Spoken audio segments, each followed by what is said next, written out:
Olá, bem-vindos a mais um programa da Arte da Guerra, como sempre com o embaixador Francisco Seixas da Costa, para lhe pedir desde já, embaixador, que nos fale um pouco sobre desde a primeira semana, a última semana de guerra, e também que nos fale sobre o facto de o líder da Coreia do Norte estar novamente a precisar de palco, depois daquela série de cimeiras que teve com Donald Trump, desta vez anda pela Rússia. Como é que tem observado toda esta situação, embaixador? Comecemos talvez pela guerra, no sentido de dizer que não há grandes alterações relativamente à situação Exatamente. que na semana passada notámos. Há uma tentativa de contraofensiva por parte da Ucrânia, muito em particular na zona do sul, com avanços bastante lentos e com um progresso difícil, tendo em conta aquilo que se confirma que foi a criação por parte da Rússia ao longo deste ano de um conjunto de, ao que se diz, três barreiras de defesa muito bem montadas, que dificultam qualquer tipo de ação, nomeadamente a ação de natureza eh, de artilharia que a Ucrânia procura fazer. Nós temos que perceber que a Ucrânia é um país que são umas forças armadas que não têm apoio aéreo, coisa que a Rússia tem. Na Rússia há força aérea suficiente e importante. A Ucrânia não tem essa força aérea e, portanto, tudo aquilo que é normalmente, eu não sou um especialista nessa área, mas o dispositivo normal que se monta para uma ofensiva, que conta com infantaria, com artilharia, com força aérea, no caso da Força Aérea, essa Força Aérea praticamente não existe, porque, como é sabido, a Rússia, há um ano e tal, quando invadiu a Ucrânia, destruiu aquilo que era a escassa Força Aérea que a Ucrânia tinha. Portanto, a Ucrânia tem hoje, enfim, muito poucos aviões de combate, tem hoje e por isso mesmo, aqui está o pedido dos F-16 e de toda a ideia de criar uma Força Aérea que lhe permitisse, digamos, compensar aquilo que era a sua desvantagem relativamente à Rússia. Mas tem, e vai tendo, e esse é um ponto importante, e que mudou muito de há um ano para cá, vai tendo uma capacidade de defesa antiaérea, o que faz com que muito daquilo que era no início desta guerra uma capacidade da Rússia de voar por cima do espaço aéreo ucraniano com alguma facilidade, indo um pouco a todo lado, hoje a Rússia não tem essa facilidade, isto é, ao fazer isso, arrisca a sua força aérea a um conjunto de medidas de antiaéreas que são montadas, que foram montadas na Ucrânia muito com base no apoio ocidental. E, portanto, esta guerra é uma guerra de atrição em que a Ucrânia, como digo, não tem força aérea, em que a Rússia o tem, mas também com algumas limitações, e que agora se vai defrontar com o inverno. Nós, convém dizê-lo, ano passado, quando por esta altura estávamos a falar deste mesmo assunto, estávamos a pensar que o inverno ia ser um fator essencial para a mudança do sentido da guerra. Não foi. Não foi, em primeiro lugar, porque o inverno acabou por não ser eh, tão, tão inverno como se estava à espera. E, portanto, o efeito sobre o avanço no terreno, ou a falta de avanço no terreno, acabou por não ser tão gravoso para ambas as partes, diga-se, aliás. Mas neste momento quem está na ofensiva ou na contraofensiva é a Ucrânia. A Rússia está numa posição basicamente defensiva, embora na área do Donbass esteja a tentar não perder ou recuperar algumas posições. Mas os especialistas militares ouvidos não acham que este inverno tenha um efeito dramático sobre as operações no terreno. Pode ter um efeito dramático se a Rússia voltar a fazer aquilo que fez ano passado, que foi destruir infraestruturas de natureza energética, que a Ucrânia teve que recuperar ao longo de todo este ano, que podem tornar a situação e a vida difícil para os cidadãos ucranianos. Mas isto, digamos, é o terreno da guerra. No terreno mais internacional, também ligado à guerra, o António sublinhou e bem, esta vinda à Rússia, não necessariamente a Moscou, mas à Rússia, do líder norte-coreano. O líder norte-coreano vem num comboio, os líderes norte-coreanos só viajam, os três líderes norte-coreanos que existiram, o avô, o pai e agora o atual líder, só viajam em comboio, normalmente têm uma grande dificuldade, enfim, às vezes utilizam um avião, mas é muito raro, muito raro. E esse comboio é um comboio que se movimenta a 60 km por hora, Nós queixamos do alfa pendular, imagine-se o que se pode queixar. Mas é um comboio de luxo extraordinário e que faz parte de uma certa mitologia e de uma certa coreografia ligada a esse regime extremamente peculiar que é a Coreia do Norte. Convém dizer, não vamos fazer aqui a história da Coreia do Norte, como não vamos na terceira parte desta nossa conversa fazer a história toda das relações entre Israel e Palestina, mas convém dizer o seguinte: a Coreia do Norte é um país comunista, vamos lá ver, à antiga, que se mantém acima do paralelo 38, depois da guerra que teve lugar a seguir à Segunda Guerra Mundial, e é um regime fechado em si mesmo, que vive num mundo completamente à parte. É talvez o regime do mundo mais fechado hoje em dia. Eu diria que mesmo mais do que o Turcomenistão, que é um regime também muito fechado, e muito mais do que a Bielorrússia, para quem possa estar a pensar que estou aqui a exagerar. Não. Chegou a ter a concorrência da Albânia, mas também essa já desapareceu. Essa já desapareceu, portanto já não tem essa. É uma Albânia après la lettre, quer dizer, uma Albânia tardia. E, portanto, é um regime fechado, é um regime que, a certa altura, para se autodefender e para criando uma espécie de mitologia de defesa própria, começou a especializar-se em mísseis e em arma nuclear. A arma nuclear, como já aqui falámos, é aquilo que igualiza os países, de uma certa maneira, porque a arma nuclear, como é destrutiva totalmente, pode, digamos, um país que tem arma nuclear fica igual aos outros que têm armas nucleares. Depois podemos saber se utiliza bem, se os mísseis que manda estão corretos ou não, isso é outra história. Mas ter arma nuclear significa ter a arma mais poderosa. A Ucrânia e a Coreia do Norte quis ter isso, e quis ter essa arma, e tem-na. A Coreia do Norte tem a arma nuclear. E tem, além disso, uma obsessiva concentração nas questões da defesa e segurança e na sua defesa e segurança, e tem uma indústria militar que faz tudo.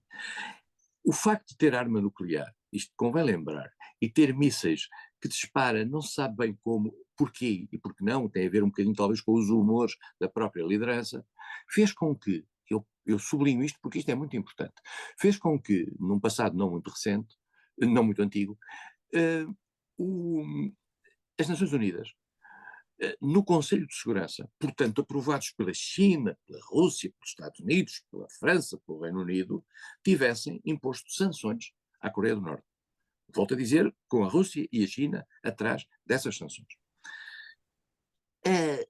A Rússia e a China vivem em relação à Coreia do Norte com um problema eterno, que é, por um lado, temem que, se acaso a Coreia do Norte claudicasse, e no fundo houvesse a chamada reunificação das duas Coreias, portanto a desaparição da linha militarizada, fortissimamente militarizada, que é o chamado Paralelo 38, o Ocidente, isto é, quem está por trás da Coreia do Sul, da República da Coreia, no fundo subiria e tomaria conta da Coreia do Norte.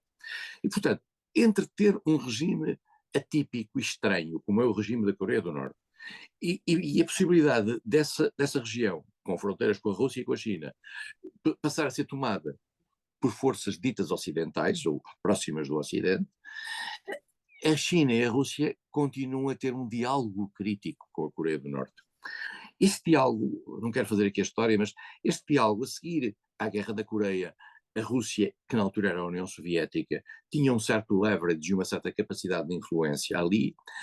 A Coreia jogou entre aquilo que era a conflitualidade do famoso cisma sino-soviético, jogou nesse cisma para ter vantagens de um e do outro. Com o fim da União Soviética, a Coreia do Norte ficou um bocadinho perdida na praia e a China, de certa maneira, recuperou uma certa influência sobre a Coreia do Norte. Agora, a Rússia, esta nova Rússia, isto é, esta não é a Rússia do Sr. Gorbachev, é a Rússia do Sr. Putin, decidiu voltar a jogo. E disse, mas volta a jogo porque está aflita e precisa de armamento e a Coreia do Norte tem esse armamento. É verdade que a Coreia do Norte produz algum armamento, mas eu volto a dizer aquilo que tenho dito em vários outros espaços noticiosos e de informação. Mal estaria a Rússia se precisasse da Coreia do Norte para a guerra da Ucrânia. Isto é, a Rússia, sem a Coreia do Norte, também continuava a fazer a guerra da Ucrânia. Se calhar dá-lhe jeito, ao nível de algum material, isso.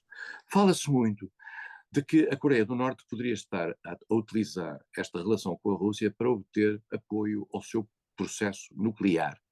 Em primeiro lugar, a Coreia do Norte já tem bomba nuclear. Em segundo lugar, tem a maior das dúvidas, e explico porquê, que a Rússia esteja disponível para dar, digamos, apoio nuclear à Coreia do Norte. Porquê? Porque a China, que é o país que mais obsessivamente tem travado a Rússia da linguagem nuclear, nunca permitiria que, digamos, alguém sobre o qual ela tem alguma influência neste momento, que é a Rússia, criasse um potencial de desenvolvimento nuclear maior do que ele já tem à Coreia do Norte. Porque a China percebe que ter um país à sua volta, ao seu lado, completamente imprevisível e dependendo da cabeça de um ditador, que nós não sabemos como é que funciona, como já não sabíamos como é que funcionava o pai, o avô talvez soubéssemos melhor, o Kim Il-sung talvez soubéssemos melhor. A China tem muito receio de criar ali um poder que ainda por cima é um poder nuclear como ela. E por isso mesmo, seguramente que não estimulará a Rússia a dar apoio nuclear à Coreia do Norte. E a Coreia do Norte, volto a dizer, já tem arma nuclear, não precisa. Agora, o Ocidente está muito preocupado com isto, porque, em primeiro lugar, este isolamento para o qual a Rússia e a China tinham contribuído, como eu já disse, da Coreia do Norte começa a esboroar-se. A Rússia oferece uma mão à Coreia do Norte num momento em que toda a gente pensava que a Coreia do Norte se manteria no seu casulo. Mas é verdade que as coisas têm evoluído nos últimos tempos. Veja o caso do Irão. O Irão também era um país que estava completamente isolado, ou praticamente isolado, e nos últimos anos, no último ano e tal, tem havido avanços surpreendentes.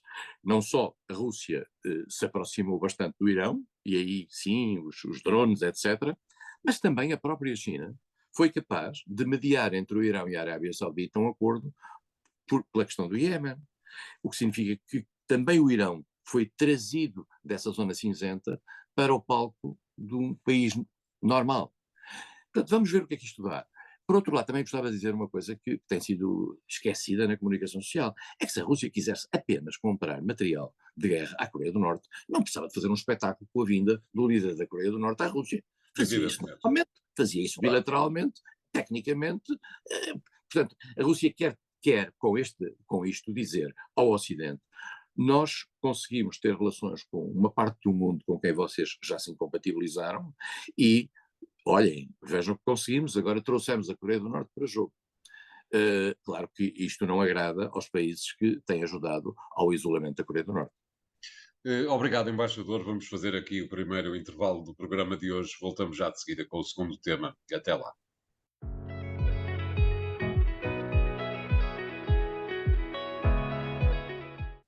Bem-vindos à segunda parte de A Arte da Guerra.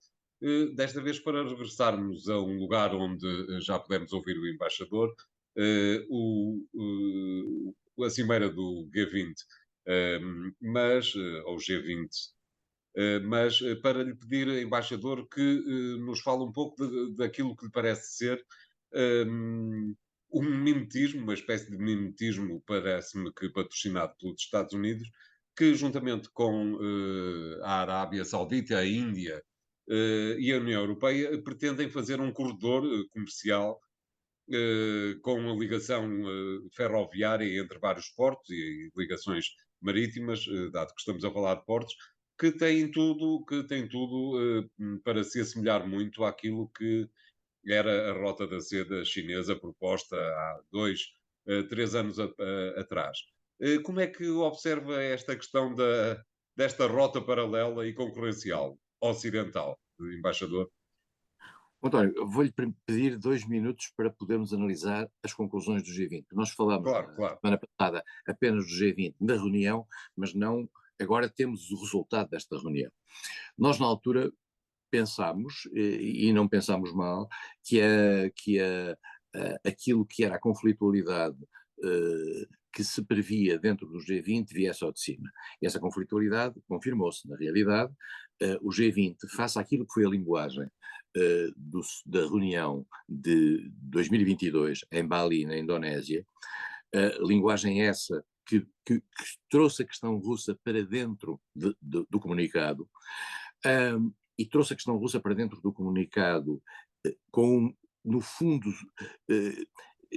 seguindo um pouco aquilo que era a linguagem que as Nações Unidas tinham acordado por maioria na condenação da Rússia, a Rússia consegue, nesta reunião do G20, evitar qualquer condenação. A reunião fala do respeito do direito internacional, da soberania dos Estados, da inviolabilidade das fronteiras, um conjunto de outros, da resolução pacífica dos conflitos e da necessidade do Mas isso diálogo. é, isso é a parte do copy-paste, não é? Essa é a parte do copy-paste, mas aquilo em linguagem internacional quando há este tipo de reuniões sucessivas, costuma-se utilizar a expressão agreed language, que são a linguagem acordada, e pensava-se que a agreed language recuperaria, digamos, a condenação da Rússia, mas não, a Rússia conseguiu, digamos, alterar a agreed language de Bali e isentar-se de qualquer crítica direta e nominativa. Isso é uma vitória da Rússia, não vale a pena sobre isso ter a mais pequena dúvida. A Rússia conseguiu, neste G20, ter uma vitória. Essa vitória, de certa maneira, iria ser feita à custa do trabalho de quem estava a coordenar esta reunião anual do G20. Convém dizer que o G20, que é uma estrutura que existe desde 1998 e que, no fundo, acabou por 99, e que, no fundo, não tem secretariado. Há um país que tem a presidência, ela é rotativa, e depois o país que tem a presidência tem um ano para preparar a reunião. Mas não há um secretariado, não há uma estrutura institucional. Quem tinha a presidência este ano era a Índia. E a Índia, volto a dizer aquilo que temos dito aqui há uns tempos, a Índia é um parceiro fundamental nesta história, para toda a gente. A Índia é um parceiro importante para a Rússia, com quem tem relações de natureza militar, por exemplo, muito fortes. Diria, um parceiro, entre aspas, para a China, de que faz parte nos BRICS, e é um parceiro para o Ocidente, porque os Estados Unidos tratam e tentam captar a Índia para a sua cultura. E isso, a Índia é uma chave, a meu ver, é uma das grandes chaves a que temos todos que estar muito atentos no processo global. A Índia, portanto, para a Rússia, criar um problema dentro do G20 este ano, no sentido de dizer eu não aceito esta linguagem, isto funcionaria como uma derrota para a Índia. Era a primeira vez que o G20 não tinha conclusões. E aí foi o Ocidente que estendeu a mão à Índia e permitiu aceitar que o texto não tivesse referências à Rússia e concentrar-se na parte que é, eu diria que a parte tradicional da ação do G20. Convém dizer que o G20 foi criado, em primeiro lugar, não tinha chefes de Estado e de Governo, como agora tem, desde 2008. O G20, quando foi criado, tinha ministros das Finanças. Depois começou a ter outras composições, ministros dos negócios estrangeiros, governadores dos bancos centrais, etc.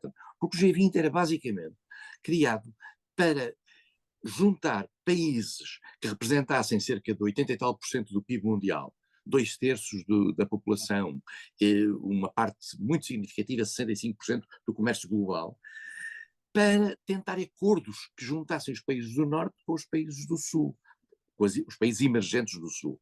Eram 19 países mais a União Europeia, agora nesta reunião passou a entrar também a União Africana, e depois há outros países convidados. E há convidados permanentes. A Espanha é um convidado permanente. Um dia se contará como é que a Espanha contou com a ajuda de um país que fala português na Europa para conseguir, através do Brasil, garantir a sua presença neste fórum. A Holanda é também um convidado permanente, mas há países que querem entrar para este grupo. A Polónia quer entrar para este grupo, porque acha que tem uma economia, por exemplo, muito superior à economia da Argentina, que já faz parte do G20. E, portanto, como não se pode tirar países do G20, pela simples razão de quando entram já não se podem tirar, o declínio económico de cada um desses países não configura mudanças institucionais. Portanto, só se pode juntar países que, entretanto, tenham chegado. E, portanto, o G20, a certa altura, com a entrada dos chefes de Estado e de Governo, a partir de 2008, passou a ter uma linguagem política. Quando essa linguagem política entra em conflito com aquilo que é a divisão do mundo que hoje existe, o G20, digamos, empata as duas linguagens. Eu diria que Bali foi o último momento em que o G20 ainda teve alguma... O texto de Bali, aliás, é um texto complicado, que diz a maioria dos Estados acha que é uma coisa que normalmente nas organizações que decidem por unanimidade este tipo de linguagem não se aceita, o que significa que a Rússia foi obrigada a aceitá-la, já não foi obrigada agora. Portanto, neste G20, a Rússia safou-se, vou utilizar uma expressão simples, seguramente com a ajuda da China, eu pergunto-me mesmo, António, voltando atrás e numa teoria da conspiração, se não teve a ajuda de alguns países que quer a China, quer a Rússia, deixaram entrar para os BRICS, agora, recentemente, e se esses países não ajudaram, digamos, a este resultado final do G20.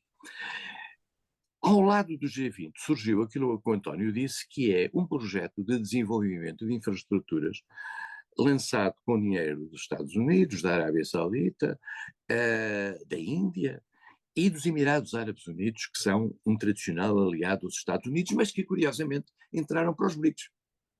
Quer dizer, convém também ver isto com esta configuração.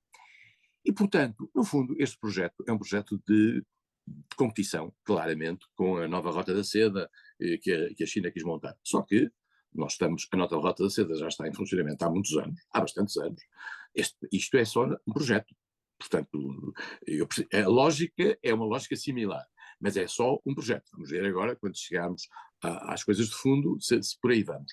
Acho que Aparentemente tem alguns interesses, peço desculpa por interromper, embaixador, há alguns interesses, digamos que regionais, que estão a tentar ser associados a esta nova rota. Creio que, por exemplo, um dos exemplos que é capaz de ser possível ter como juntável a esta infraestrutura maior é o corredor do Lobito, onde os Estados Unidos dizem que estão interessados em gastar dinheiro para o colocar em funcionamento como um corredor topo de gama. os países em vias de desenvolvimento e para as economias mais frágeis, tudo que vier à rede é peixe. Isto é, Exatamente. se aparecem financiamentos que sejam positivos para o seu desenvolvimento, eles apanharão, quer venham da nova Rota da Seda, quer não. A nova Rota da Seda tinha uma característica e que não foi ainda discutida relativamente a este novo projeto, que era os investimentos não tinham qualquer condicionalidade, isto é, não havia respeito pelos direitos humanos, nem nada. Eu presumo que este também não pode ter, porque tem lá a Arábia Saudita. E, portanto, se vamos por aí, não vale a pena pensar que pode haver alguma condicionalidade. Agora, há aqui um ponto importante, quer na nova Rota da Seda, quer neste projeto, é o problema da dívida, isto é, nós estamos a dar conta neste momento, a China está neste momento a enfrentar-se com alguns problemas que têm a ver com a falta de pagamento do dinheiro que avançou para vários países do terceiro mundo, do mundo menos desenvolvido, países emergentes. A expressão terceiro mundo não é muito utilizável nos dias de hoje em termos do politicamente correto da política internacional, mas são países menos desenvolvidos. E esses países aceitaram os empréstimos da China, mas agora já não sabem como é que vão pagá-los. Em alguns casos estão a pagá-los por transferência de propriedade de capital de próprias estruturas, portos, etc. Mas isso Dá a pode criar. impressão que a China não vai ficar muito admirada com essa forma de pagamento das dívidas. Não, não, e não se importará muito de ficar com os portos, alguns pelo mundo, eh, em troca do default de alguns países. Vamos ver o que é que isto dá. Agora, isto é uma competição internacional. O interessante neste projeto é o surgimento da Índia e da Arábia Saudita. A Arábia Saudita é um país, há um discurso esta semana extraordinário do Mohammed bin Salman, que é o príncipe herdeiro e verdadeiramente o teórico deste novo renascimento da Arábia Saudita, que diz que daqui a 5 anos o Médio Oriente será uma potência, etc.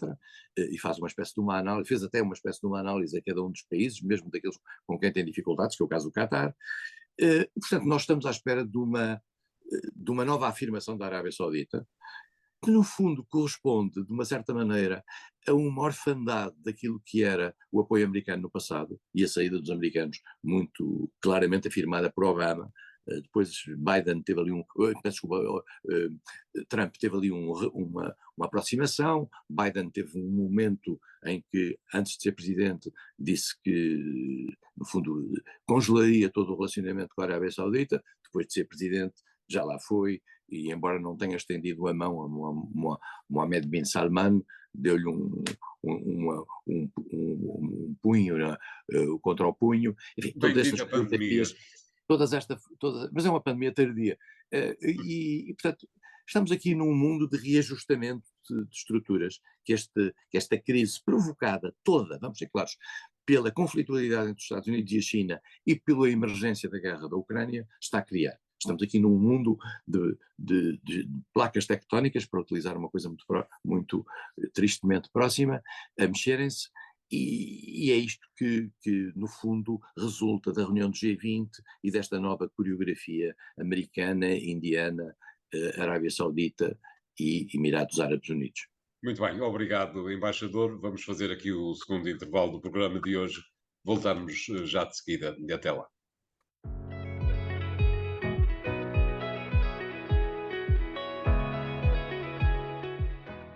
Bem-vindos à terceira parte da Arte da Guerra, desta vez para pedir ao embaixador que nos fale de um tema histórico. É um tema, a história não é, salvo quando é necessário, não é um tema que nos tenha preocupado em demasia, uma vez que é da atualidade que a Arte da Guerra costuma falar.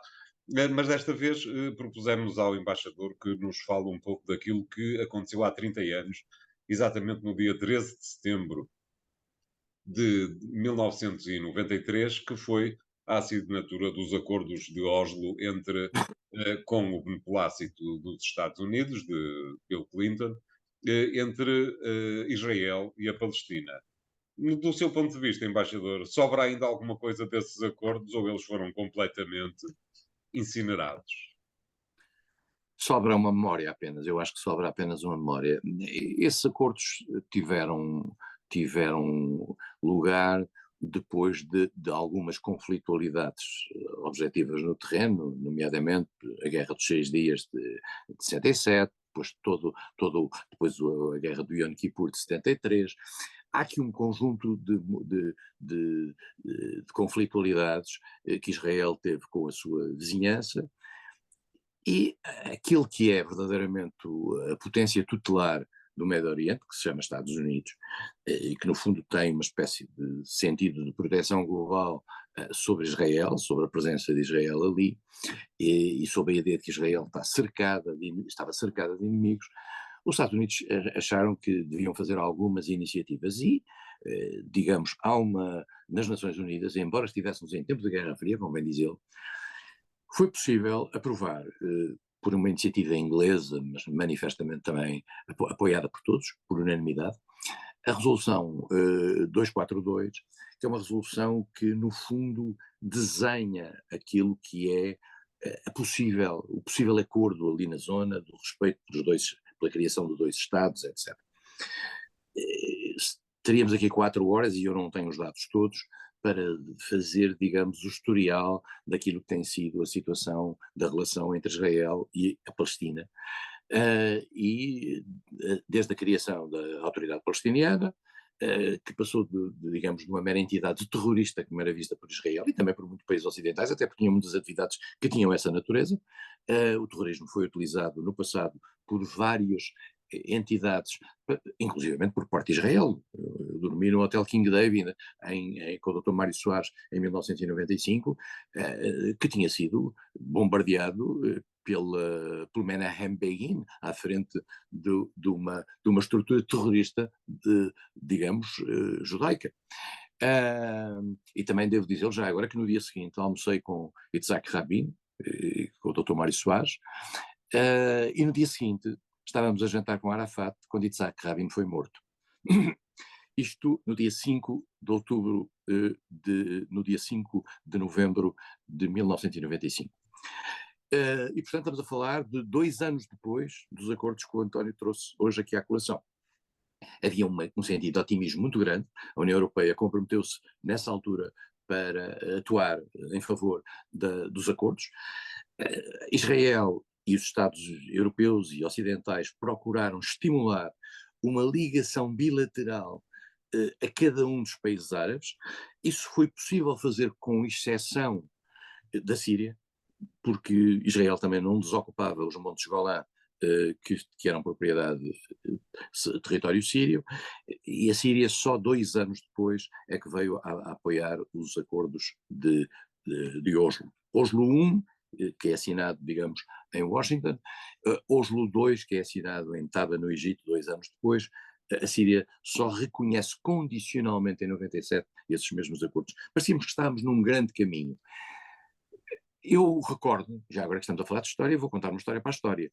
Eu Claro, por recordo da favor. conversa com Itzhak Rabin e com Shimon Peres, Mário Soares e eu era o representante do governo português ali, era o único membro do governo que ali estava, tinha acabado de tomar posse uma semana antes, e, e Rabin e Shimon Peres pedem-nos para nós convencermos a União Europeia a financiar a autoridade palestiniana e a desenvolver a faixa de Gaza e a tirar das condições terríveis de vida as pessoas que viviam na faixa de Gaza.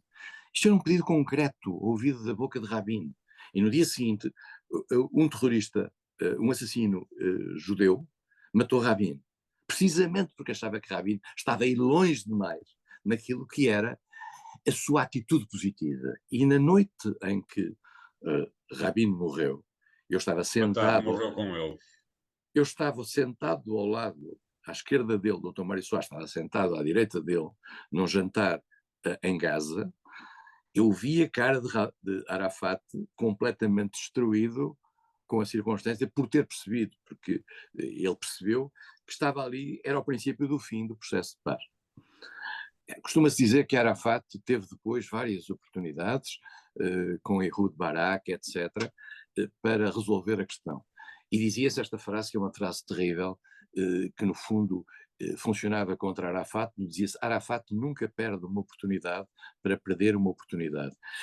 Porquê? Porque Arafat tinha muito medo, ao que parece, da chamada Rua Árabe, isto é, dos movimentos mais à esquerda. Se calhar tinha razão, depois vimos o que é que aconteceu na faixa de Gaza com o Hamas, com o Hezbollah. Portanto, há aqui um conjunto de bloqueios que vêm quer do lado israelita, depois que evoluiu muito mal. Lembramos das intifadas provocadas, por exemplo, por a circunstância de dentro do governo israelita, o governo estar hoje dependente de uma agenda de extrema-direita que recusa qualquer compromisso, mas também é impossível fazer algum governo em Israel que não tenha 12 ou 13 partidos, parte dos quais são partidos religiosos completamente desligados desse compromisso. E, portanto, este processo é um processo que tem vindo a desaparecer do cenário internacional. O António, aliás, já falou várias vezes sobre esta questão, por exemplo, não haver eleições na Autoridade Palestina, etc. Eu digo palestina e não palestiniana apenas por uma coisa que alguém me ensinou, é que palestiniana vem de Palestinian, e Palestina vem de Palestina. Nós, ao dizermos palestiniana, estamos a seguir o inglês, estamos a traduzir o inglês. Mas eu às Exato. vezes também me sai a autoridade palestiniana. E não é problema nenhum. Mas, portanto, dito isto, nós estamos num processo em que tem havido uma distensão clara, e aí vale a pena dizê-lo que Trump tem um papel com a criação dos acordos de Abraão, em que Claro. Israel tem acordos de natureza bilateral com vários países árabes. Porque também convém dizer uma coisa, é que numa certa altura o único fator que unia os países árabes era o ataque a Israel. E a partir do momento em que as coisas são, digamos, desvitalizadas por uma relação de natureza bilateral que é fomentada com Israel, digamos, esse acordo de natureza global desaparece. E, portanto, cada país árabe tem uma relação específica com Israel. E isso é bom para Israel, porque, porque, Claro. porque, porque retira-lhe a pressão da natureza global.